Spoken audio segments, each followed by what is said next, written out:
Мы делаем все возможное для обеспечения безопасности, мира и процветания нашего народа, где еще много важных и сложных задач перед нами. Первое. Это проводимая работа по борьбе с организованной преступностью в различных сферах.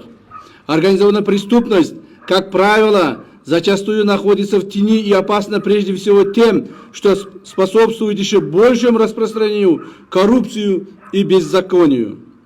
Поэтому мы должны на корне искоренить эту опухоль и без всякого страха вести с ней решительную и беспощадную борьбу.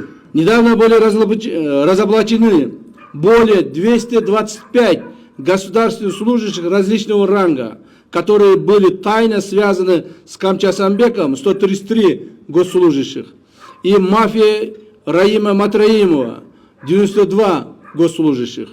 Из них более 70 были уволены со своих должностей. Особенно хочу подчеркнуть, что только в таможенной службе были выявлены 85 сотрудников, из которых около 50 были уже уволены.